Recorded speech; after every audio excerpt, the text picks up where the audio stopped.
Namreč Slovenija bi morala do leta 2020 uporabo energije iz obnovljivih virov energije povečati na 25%. Tega seveda nismo dosegli, ne? Se pravi, to je zdaj že splošno znano in tudi plačujemo kazni za to, ker tega cilja nismo dosegli. Kar je pa še huje, če se naredi analizo obdobje, v katerem so te cilji bili, so se postavljali do leta 2021, to je, če jih primerjamo z obdobjem leta 2006, so rezultati še hujši. Namreč mi se potem znajdemo pa v družbi Romunije nekje čist na repu, ker smo v bistvu praktično med najslabšimi članicami Evropske unije pri povečavi obnovljivih virov energije napram ostali energiji. Se pravi, če pogledamo, tudi cilje so praktično vse države dosegle, razen Romunije, pa dobro, Irska, Francija, ampak te dve sta štartali zelo visoko, tudi oni dve nista ciljev dosegli, ampak praktično Romunija nam je klele najbližja po strukturi energetski. Skratka, če zaključim s tem uvodom, slabo je, kar se tiče obnovljivih virov energije, ampak se pa situacija izboljšuje.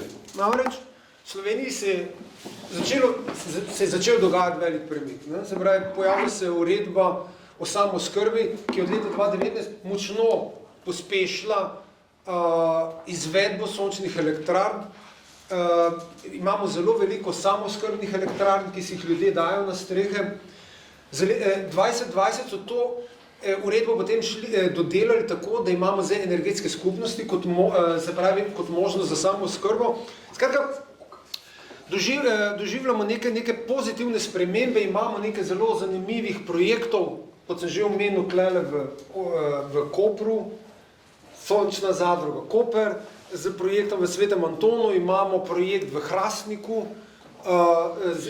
energetska zadruga Zeleni Hrastnik, imamo na Goričkem energetsko skupnost v Šalovcih, imamo na Goričkem energetsko skupnost Rogaševci, nastaja ali pa je praktično že realizirana energetska skupnost v Loškem potoku. Vse to so skupnosti, ki so zgrajene okrog zadružnega modela, kjer se pač v lokalnem okolju ljudje zorganizirajo v neko pravno osebo, praviloma to, kjer sem jaz zraven, je to zadruga, in si realizirajo svojo sončno elektrarno. Zdaj, samooskrbne energetske skupnosti, zdaj Rajko Klele bi pa tebe malo izval, zdaj, samooskrbne energetske skupnosti se pa kažejo po eni strani kot konkurent tržno-energetskim skupnostim. Namreč pojavljajo se določeni modeli v Sloveniji, kot je NGEN, naprimer, ali Sun Contracting, ali GEN-I, ki začenjajo koncentrirati zdaj to elektriko iz obnovljivih virov energije, delati klej neke multiplikativne prihodke, in to se pojavlja kot nek konkurent tej naši zgodbi. Zdaj, kako ti to vidiš? Je klej kakšna prednost naše zgodbe, ali zmagujejo tele tržni koncepti? Jaz mislim, da na koncu bomo odgovor dali ljudje sami. Tu vidim eno ključno vlogo občin, če se postavim tudi svojo vlogo kot lokalna energetska agencija, in v bistvu občine morajo biti tisti, ki poženejo nek proces. Dejansko občina mora gledati, kaj je v korist občanov, ne samo kaj je v korist nekega kapitala. In dejansko tudi gledamo, kje so problemi, tudi kje ima Slovenija probleme, da ne more priti na večji delež obnovljivih virov energije. Zato, ker se vedno postavi pozicija kapitala in pozicija ljudi. In potem interesi niso skupni. In se kregamo med sabo in rezultat je, da nič ne naredimo. Poglej, recimo Danci, na Danskem imajo pač sploh neugodne pogoje za izrabo vetrne energije, ampak tam se vas združi, naredi zadrugo in postavi polje vetrnih elektrarn. In nimajo težav s tem, ko postavljajo blizu vasi polje vetrnih elektrarn.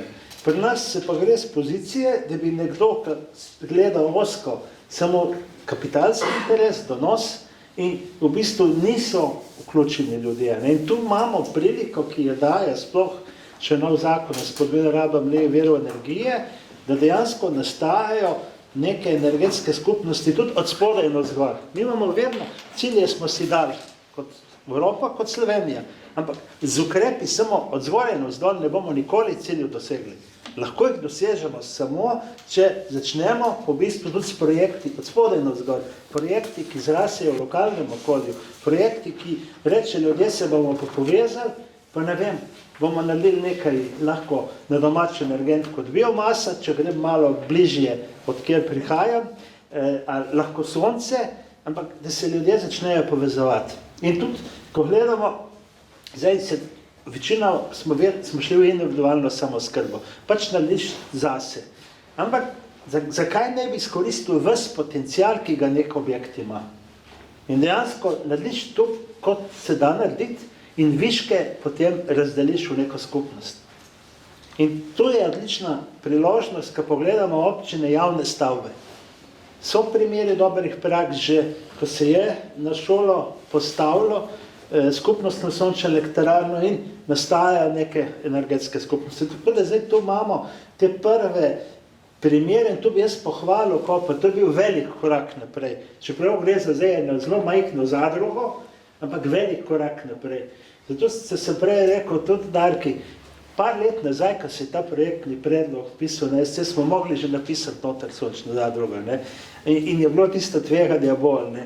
Potem mi smo pred enim letom in pol imeli že praktično vse pripravljeno. Ko se je mogel v Hrastih zgoditi, ker je bil župan bolj prepričan, politika lokalna je bila bolj prepričana in je potegnila za sabo še Koper. Ampak Koper je tu naredil velik korak. Čeprav je zdaj ena, reče, da lahko majhna zadruga, nastala bo ena sončna elektrarna od 100 kW, ampak po skupnostna sončna elektrarna. In tu je lahko prvi korak. Potencijala je ogromno, če pogledamo znotraj mestne občine Koper. Zakaj ne bi ta model nadgrajevali? Zakaj ne bi tudi potem ljudje celo soulagali, če gledamo naprej? Dejansko, če gledamo državljani, imamo, kar nekaj denarja je med prebivalstvom. Zakaj ne v bistvu ta denar vložiti v nekaj za skupnost? In tudi koristi prihajajo nazaj, ne? In v tej smeri moramo razmišljati. In dejansko, kako pognati projekt od spodaj in zgor. In ključna naloga je to občin. Da te zmotim, tle smo dejansko imeli težave najprej zmotivirati župana, ne? Ja. To smo, tako da je bil res velik korak narejen, ampak a bi lahko naredili nekaj, da bi to bilo bolj samoumevno za župane?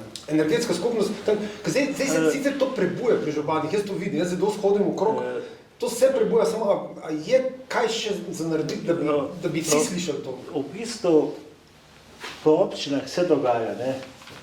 V bistvu jaz kot, če rečemo, golejo kot energetski menedžer posameznih občin, hodno po občine, se pogovarjamo, je interes, nastajajo projekti, ogromno stvari je že identificiranih.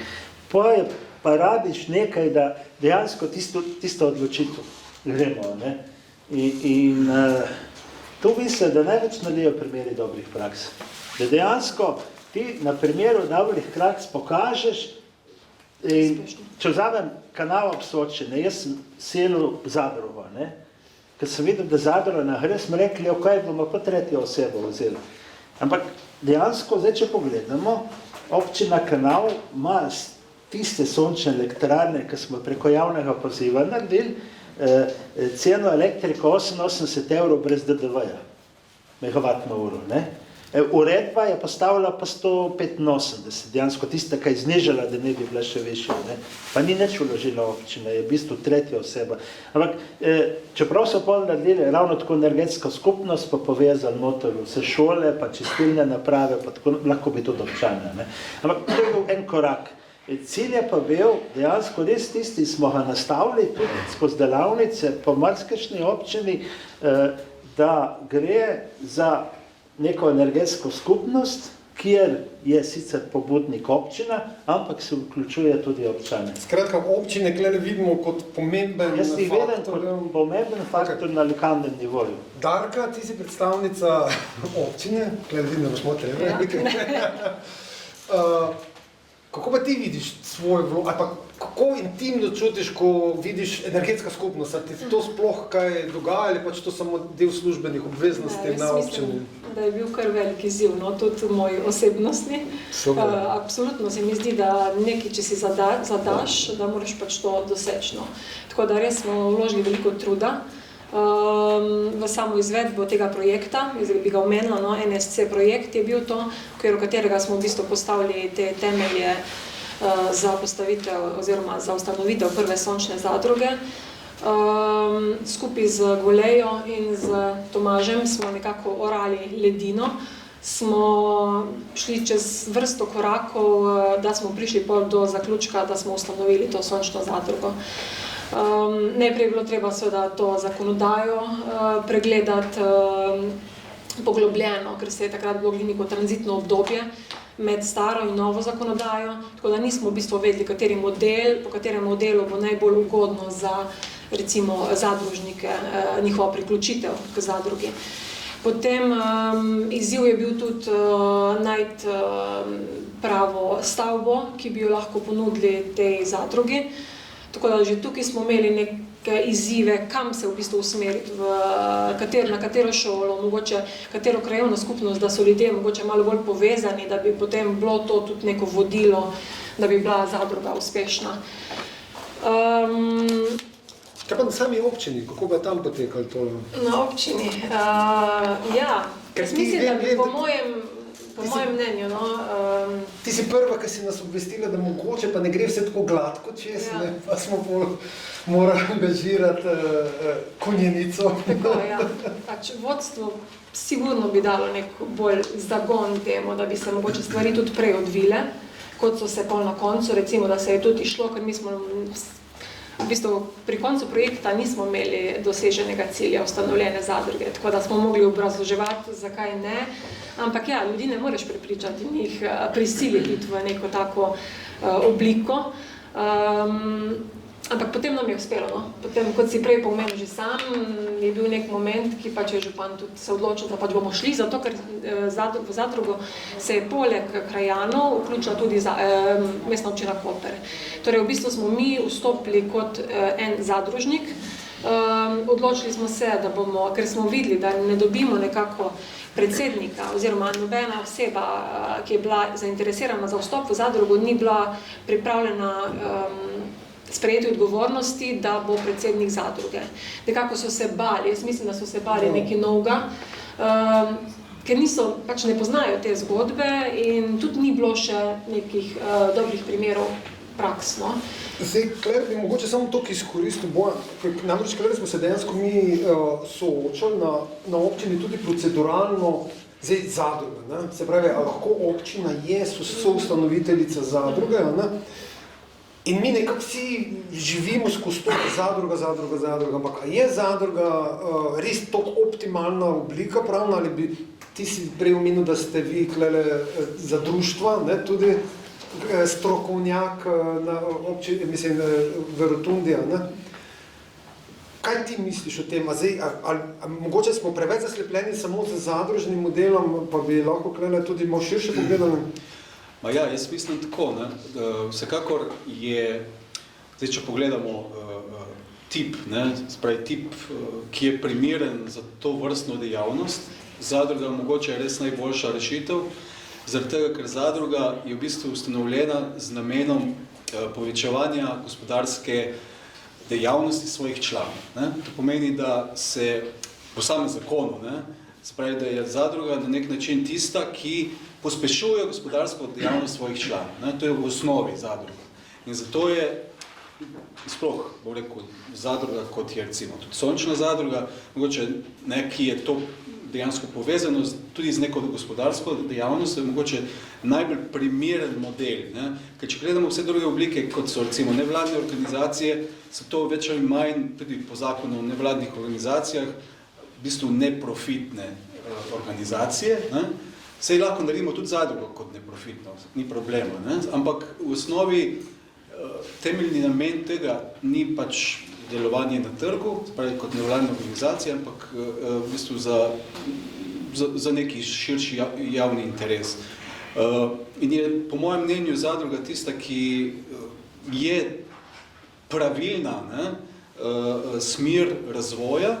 Sploh po drugi strani, če gledamo, ne, v zadrugah imamo člane, ne, in vsak član ima en glas.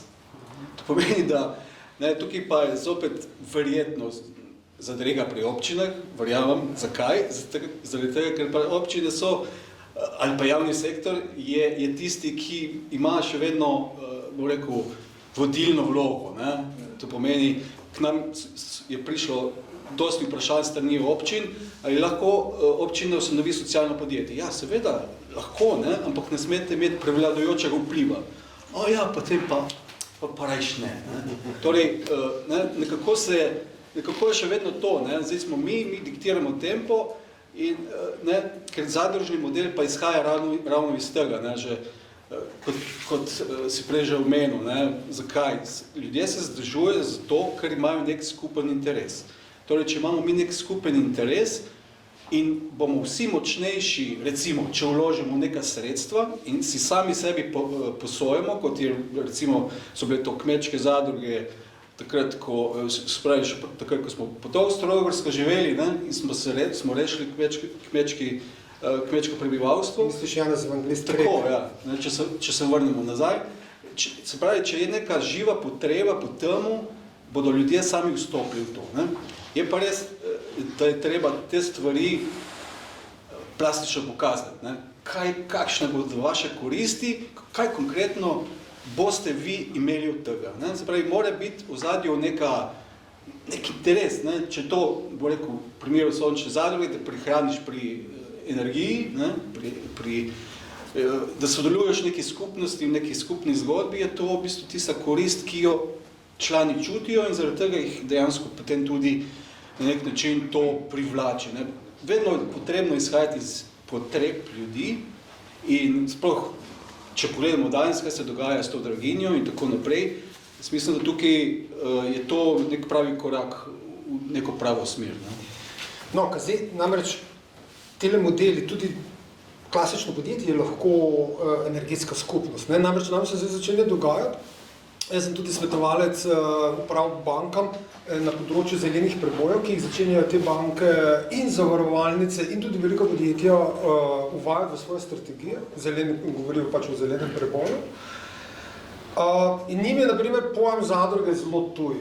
One razmišljajo, aha, mi imamo že neko podjetje, nekaj investicijsko, ne, zakaj ne bi kar tam čez speljali? In je v bistvu dilema, jaz niti nimam pravega odgovora na to, bi pa zdaj Nito še mogoče kleno vključil v debato.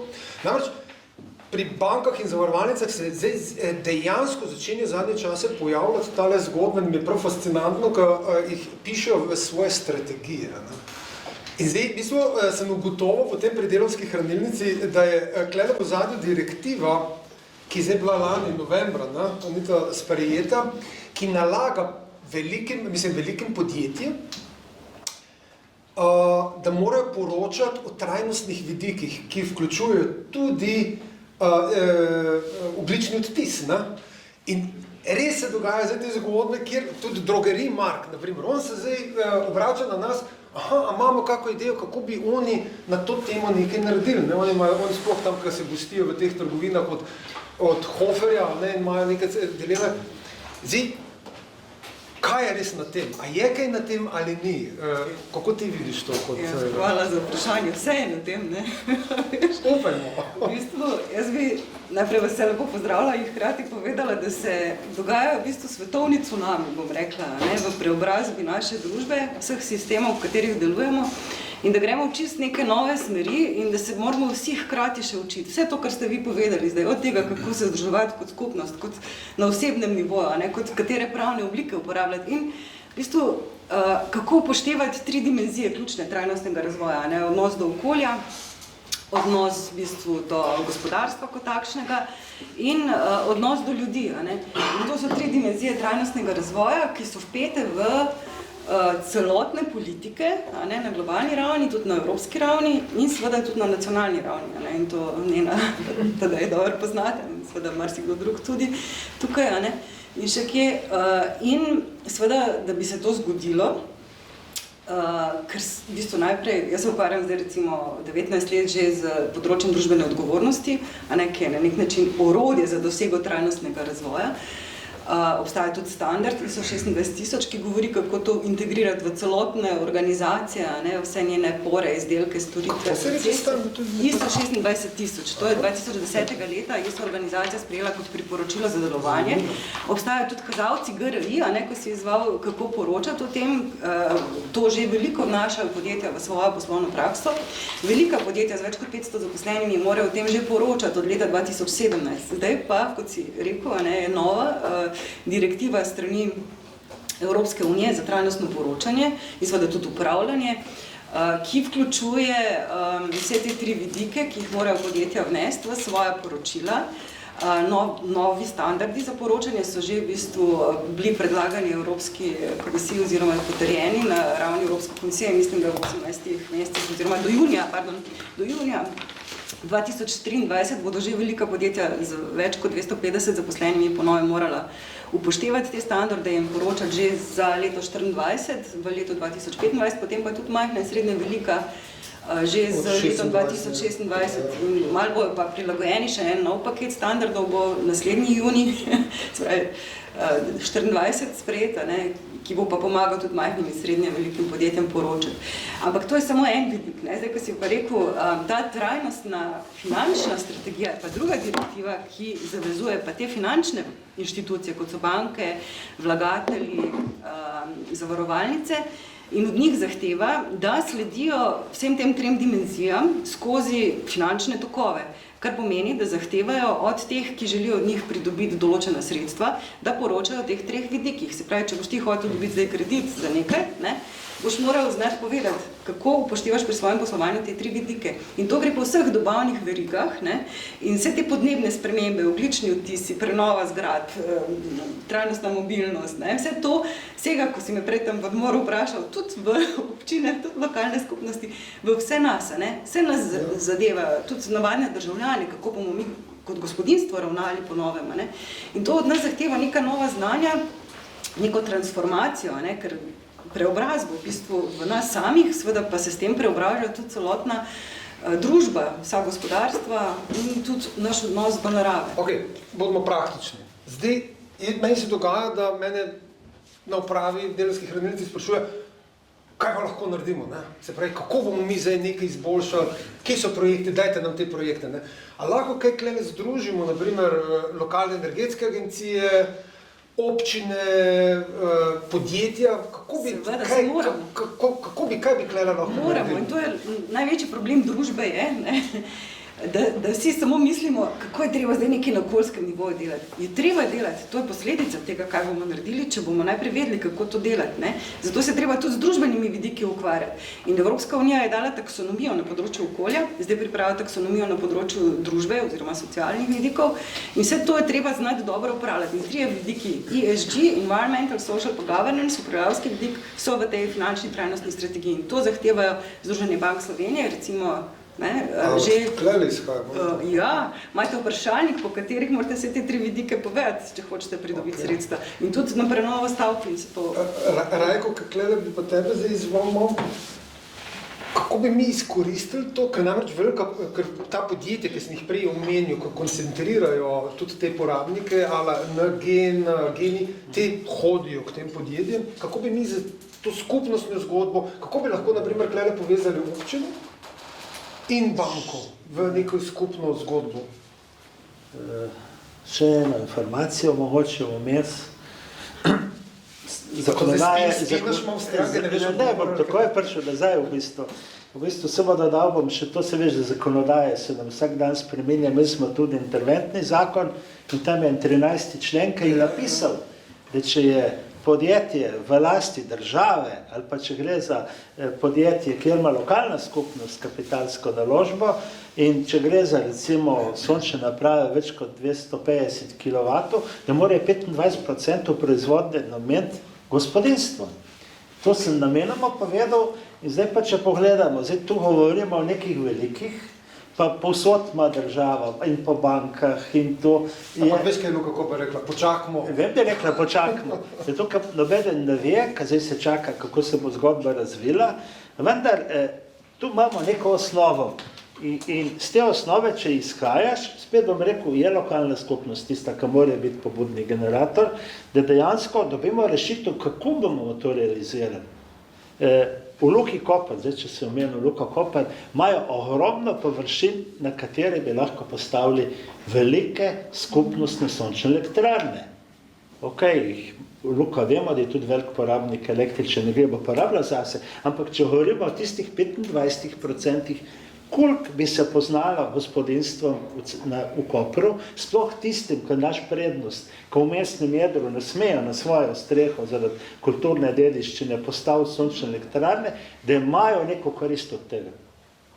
In tu je pol naša skupna zgodba, kako tisto malo zadrugo, ki je nastala, razvijati naprej v večjo zgodbo. Če pogledamo zakon o spodbujanju rabe obnovljivih virov energije, govori o skupnosti obnovljivih virov energije, ki je pravna oseba, nič ne definira kakšna. Lahko delniška družba, lahko i zadruga. Zadruga je ena najbolj preprostih oblik, deluje kot društvo. Ne rabimo za vsako skupščino še ne vem koliko notarjev po strošku, sperejo se člani, tudi ko vstopajo novi člani, kar predsednik v Excelu piše novega člana, nimamo v bistvu nekih komplikacij, ne? Deluje enostavno kot društvo. Je pa res, da je pa težava za velike tiste playerje, ki imajo samo en glas na zboru članov, kjer jih je pa 50, ne? Nimajo večine. In tu je ta vera, ampak to mora premagati. To mora premagati, tudi če gledam pol, lahko na neke večje zgodbe. Še vedno imajo lahko, pa pridejo ljudje noter preko zadruge kot družbenik. Ta zadruga je lahko družbenik v neki DOO-ju, če treba, ampak tu pa pride ta glas, potem lahko ljudi tudi do tega. Tako da tu imamo različne zgodbe v prihodnosti. Treba jih je samo spodbujati, da začnejo rasti. Darka, naprimer ti kot občinska uradnica, ne? A bi tebi bilo to odveč, naprimer, probati razvijati zgodbe še izven nekih teh evropskih projektov, pa tako naprej, naprimer, da bi banka ne prišla do tebe osebno, ampak naprimer, da mi najdemo klele za svetovalce, da naprej nek connection, pa rečemo, super zgodba. Nam se dejansko to kuha v Hrastniku, taka zgodba, kjer smo uspeli banko in občino povezati in zdaj ful razmišljajo, kako te neke velike skupnosti začeti graditi. Kako bi ti kot na občini, naprimer, to videla kot neko dodatno breme, ali bi ti še vedno bil izziv, čeprav klele potem to ratajo že neke zgodbe? Jaz bi tako rekla, občina že leta obravnava to energetsko politiko in nekako hočemo izboljšati našo energetsko preskrbo. In veliko smo že vložili in mislim, da naslednji korak je zdaj, da gremo z dobrimi praksami in s pomočjo v bistvu, da nekako tudi ljudi počasi probamo na nek trajnostni odnos jih prepričati in ponuditi našo znanje, kar ga imamo. Ne vem, tudi recimo zdaj, ko smo imeli to projekt, potem so nas kontaktirali druge krajevne skupnosti, da pač si tudi želijo tega, ki so slišali in mi smo absolutno za. Tako da treba je delati naprej, mislim, se zavedamo tega, da smo veliko slabega že naredili za ta planet in da moramo tudi na energetskem področju zdaj bolj trajnostno razmišljati. Zdaj, Anita, imaš ti mogoče kako idejo, kako bi klele kak korak naredili, kako to povezavo, ker pravim, dogajajo se te zgodbe, ampak to je relativno težko, jaz to dejansko na terenu tudi doživljam in kako to olajšati? Banke morajo nuditi kredit brez ne vem kakšnih čudnih zavarovanj. Zadruga ne more čakaj, samo ne, banka ima, Rajko, ni čisto tako enostavno, banka ima nad sabo Banko Slovenije, ki jih noro regulira. Ne? In oni, meni predvsem reče, super, smo za riziko, ne? Obnovljivi viri energije, zeleni preboji, ne? Ampak meni lahko rečejo, da sem koruptivno izpostavljen, če nek kredit preferiram pred ostalimi, da se ne držim pravil igre. Tako da ni čist, veš, tudi tako, da treba neke te zgodbe, klele delati v nekih širših kontekstih. Zato se mi zdi nek razmislek, klele, Anita, kaj bi dali bankam kot štop Ja, jaz mislim, da imajo banke že kar precej predpisano, kaj lahko pa kaj ne smejo. Ne? In tudi regulacija zakonodajna, ne, zahteva, imamo strategijo, ko že podnebni zakon se pripravlja strategijo podnebnih nacionalni program za okrevanje in odpornost, za dolgoročno strategijo podnebnih sprememb in tako. Vse to imamo. Ne? In vsi ti dokumenti dejansko, tudi evropska sredstva prihajajo k nam, ogromno razpisano na različnih ministrstvih, tudi za spodbujanje zlasti prenove zgradb, energetsko učinkovitost, trajnostno mobilnost, pa tudi nekaj za stanovanjsko politiko in socialne zadeve in tako naprej. Ne? In vsi ti razpisi dejansko bodo povzročili, da se bomo združevali na nekih točkah in povezovali in da se bo transformirala ta zgodba v praksi. To, kar pa praviš, ne, se mi pa zdi, v bistvu treba je komunicirati med sabo. Problem Slovenije je, da nimamo podpornega okolja, ki bi povedal, kako zdaj kateri korak narediti. V podjetjih se dogaja, morajo zračunati ogljične odtise, morajo GHG protokol uvesti.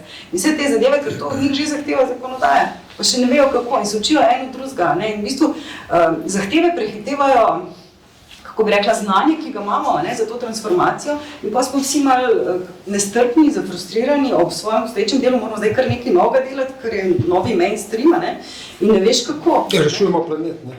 Kako? Ja, rešujemo planet, ja, ampak zato pa rabiš ti, če hočeš kot podjetnik dober, ne, ker imaš ti tu zdaj številna vprašanja, narediti, rabiš informacije, kako to. In jaz recimo, 19 let se zdaj s tem področjem ukvarjam. Razvili smo različna usposabljanja za pridobitev certifikatov, za vodjo za družbeno odgovornost in trajnostni razvoj, za stratega na drugi stopnji.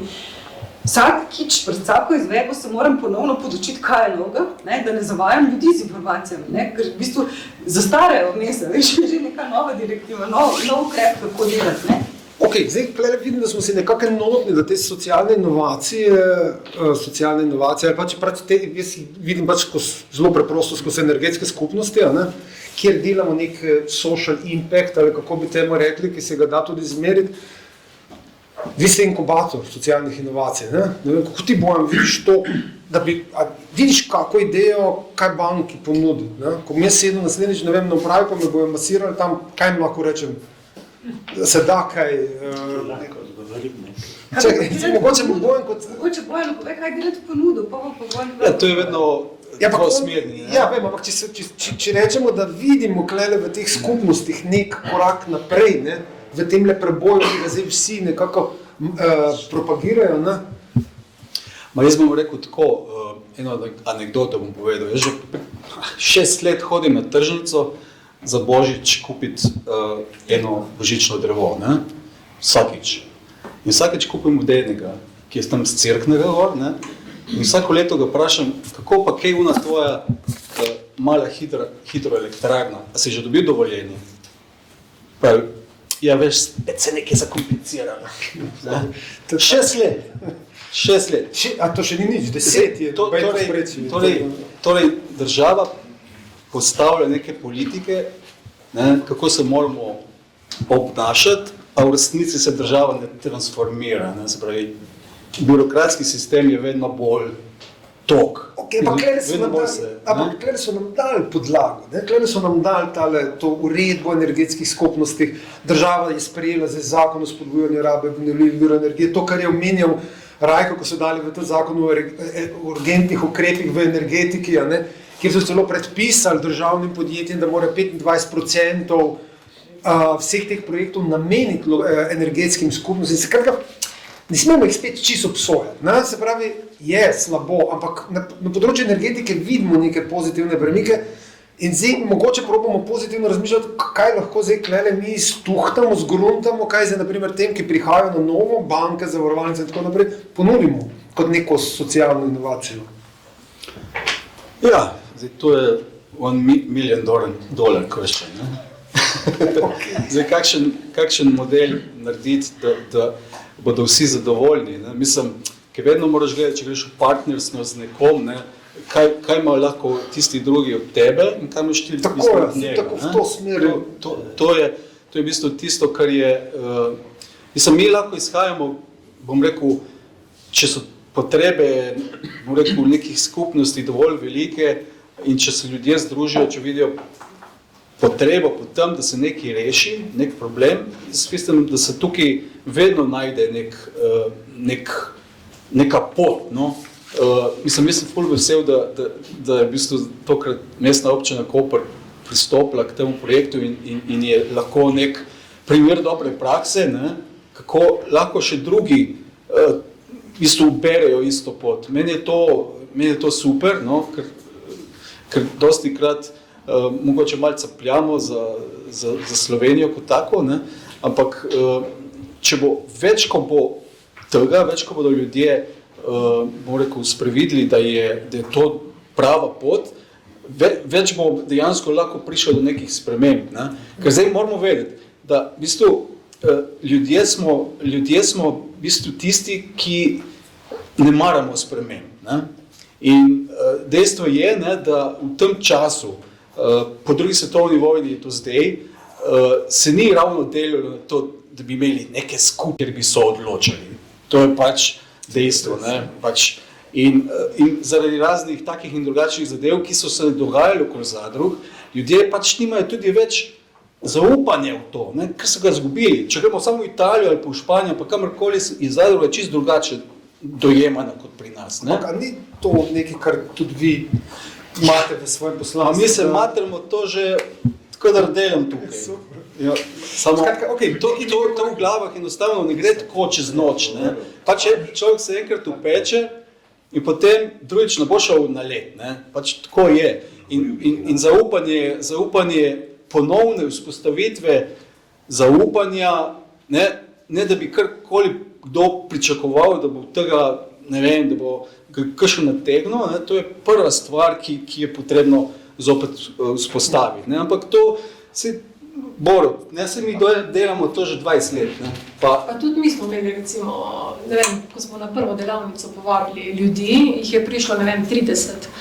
Polko je pa trajalo nekaj časa, da smo mi se to premleli, zakonodajo, so se ljudi začeli dvomiti, da bo sploh kaj iz tega. No? Ja. In smo res opazili, na koncu smo prišli za to, da tako nizko številko. In to, kar se je zdaj zgodilo, da je par takih primerov, ne, to daje potem ljudem, to je isto pri nas tukaj, ki delamo z ribiči. Ne? Nič ni bilo, pa ne vem, malo bo ribištvo kulturna dediščina.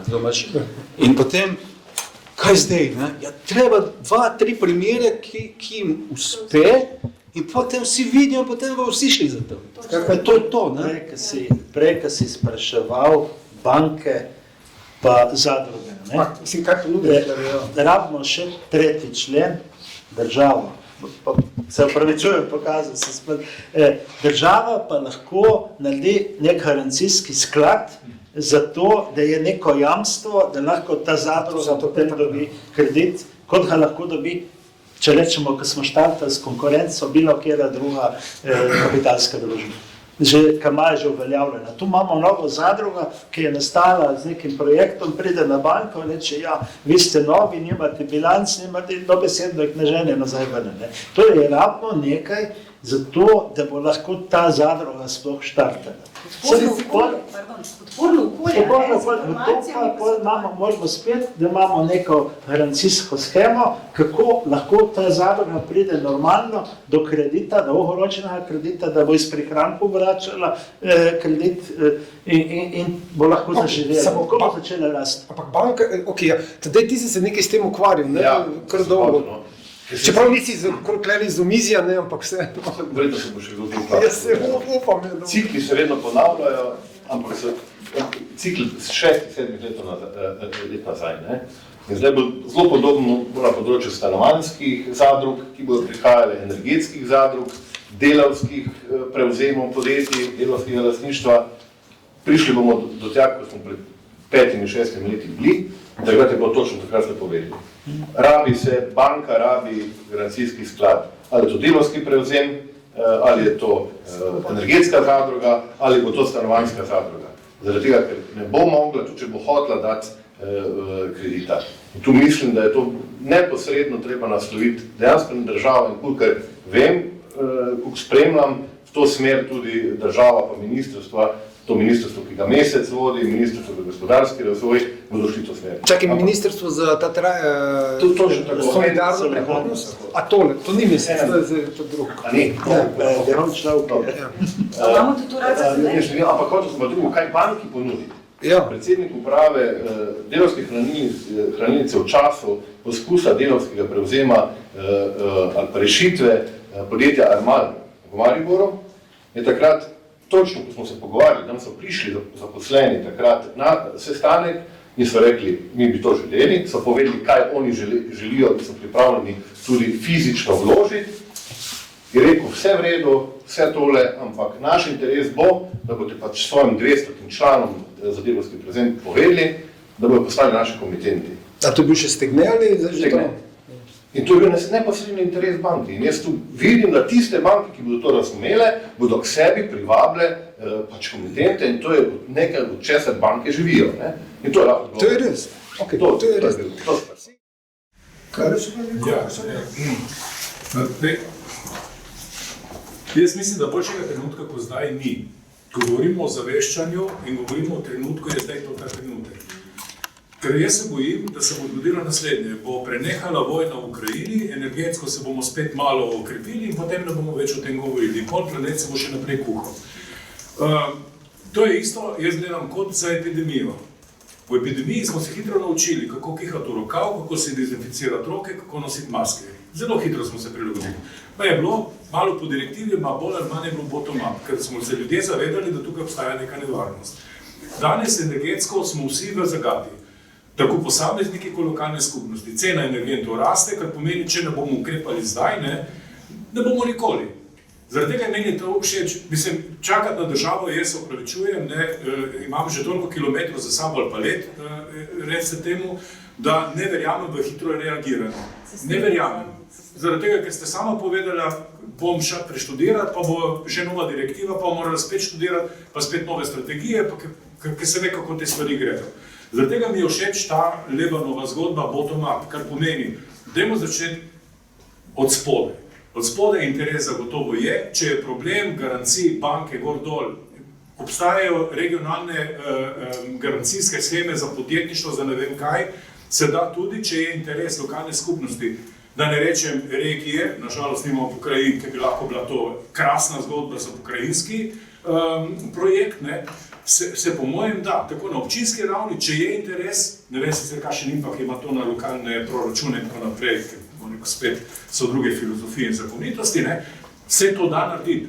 In se začne z drobnimi zadevami, ki seveda jih bo več in tukaj bo efekt bo zagotovo, učinek bo zagotovo tukaj.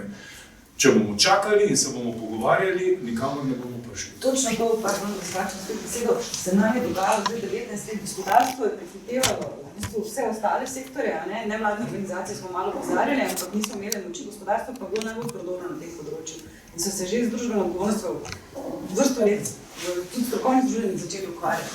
Skratka, če povzamem, zeleni preboj se nam dogaja, zdaj je treba potem samo zagrabiti, nekako podpreti in pomagati, da se nam zgodi.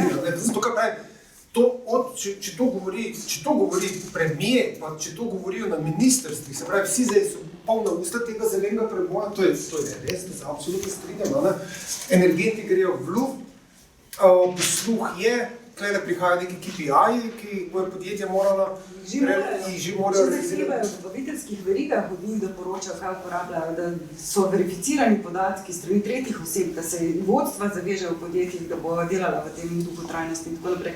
V bistvu je ogromno zahtev, če sploh hočeš funkcionirati in delati kot naročnik za nekoga, oziroma dobavitelj. A še kako vprašanje? Lahko še jaz nekaj tle dodam. Anita je veliko govorila o podpornih platformi, ampak v bistvu zeleni preboj dela človek. Zato je tukaj, se mi zdi, pomembno samoorganizacijsko okolje in samoorganizacija človeka. Brez tega na nobenem nivoju ne moremo uspeti tega preboja narediti. In to lahko človek poveže z tem, bi rekla, svojo višjo komponento, če lahko tako rečem, v nekem timu, samoorganizacijsko. In potem seveda gre to v organizacijo, v družbo, občino. In ta samoorganizacijski duh sodelovanja v neki solidarnosti se mi zdi ključen za vse naše preboje. Na osebni ravni, organizacijski, družbeni in državni. In to je ključ, ki ga imamo tukaj mi vsi. Pravi, zdaj iz sebe štartati, vsi na nek način iz sebe štartamo v teh zelenih zgodbah, ki si jih gremo. Tako da, jaz bi mogoče, če ni za nekega vprašanja, zaključil malo z enim rezimejem, nas. Lahko še njemu prej odgovoriti. Ja. Tistih 6 let, ki je spraševal o hidroelektrarni. Najprej bom povedal konkreten primer, pa še rešitev. Ko smo se lotili v Svetem Antonu, da naredimo to energetsko skupnost. Najprej si mogel jaz na Švec dobiti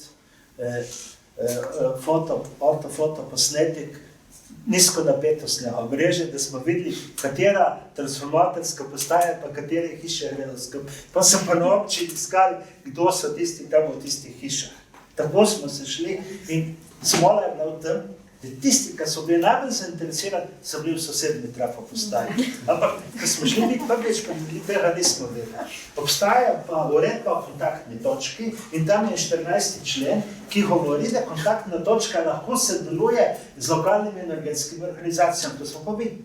In tudi pa naprej piše, da bi mi dobili dostop do podatkov na tak način preko te kontaktne točke, ki se imenuje Borzen. Borzen poznate, kdo je. In če ne imeli pa podatke, mi bi pogledali noter. Se mene ne zanimajo osebni podatki, ime, priim, datum, rojstva tistih oseb. Mene zanima moč merilnega mesta, ki je tam tista hiša in katere hiše so povezane. In mi bi že v štartu vedeli, kateri ljudi nagovoriti. Ko smo imeli to zagato. In a je tak problem samo realizirati neko uredbo, ki že obstaja. In potem bi tudi tismo človeku v cerknemu, jaz sem itak po terenski, hodil po terenu, bi se dobila, bi pogledala, kje je problem in bi potem jaz pomagal, da bi skupaj premagovali te administrativne, zakonodajne in drugačne ovire in bi mogoče celo lahko prišli na tistih hidroelektrarnih. Rajko, glede pri hidroelektrarni je zelo jasen, je Arso. Vem, da je Arso, no vsaj na oglasno desko nabije že prav tisti, mogoče zaključno misel vsakega od nas glede zelenega preboja. Ne vem, skozi podjetniški del, kako ga ti vidiš, ni ta zeleni preboj, nekako zaključno misel. A bomo naredili kaj, da se ne bomo skuhali na tem planetu? Pa seveda bomo, se moramo, ampak moramo začeti pri sebi, tako kot je že Tanja rekla pa kolegica tukaj. Vsak od nas mora začeti razmišljati, kaj lahko za to naredi. Ker spodaj smo piramidi, najmočnejši, gor postavljajo politike, ampak brez nas jih ne morejo speljati. To je vse. Lokalne skupnosti, lokalna samouprava, zeleni preboj. Mi bomo delali pač aktivno na tem. Tako da bomo v bistvu zadruge probali nekako širiti, oziroma za našo zadrugo probali širiti na različnih stavbah. Tudi na drugih objektih naša želja je, da pač čim več sončne energije porabimo, ki jo imamo v bistvu zastonj na voljo.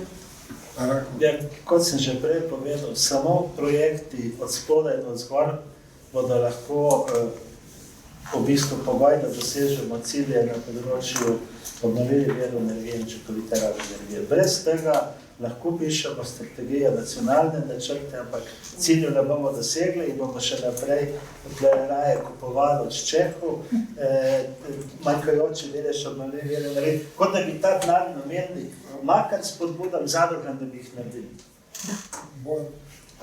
Ja, jaz pač prihajam iz tega sektorja, ki se bolj ukvarja z družbo, ne javnega, gospodarskega. Ja, nič, mi bomo delali še naprej tako, in se trudili še naprej v tej smeri, da bi poskušali transformirati to družbo na tem družbenem področju, se pravi, da bi ljudje začutili ta potencial povezovanja in prenosa dobrih praks. Tudi to so socialne inovacije, da prenesemo nekaj, ker drugje dobro dela k nam, pa to pač prilagodimo tej situaciji. Tako da mi se bomo to trudili in skušali pač nuditi support na vseh področjih in poskusiti v družbo vnašati ta, kot je bil prej rečeno, solidarnostni moment. Zdaj mogoče še jaz, da kot zaključek se navežem na Lorjana. Jaz mislim, da je res trenutek, zdaj ta pravi, da naredimo neko korak naprej, mogoče celo kak preboj na področju teh socialnih inovacij, jih uporabimo kot platformo za pospešitev izrabe obnovljivih virov energije. in si mogoče ne zavozimo tega planeta čez do konca. Hvala.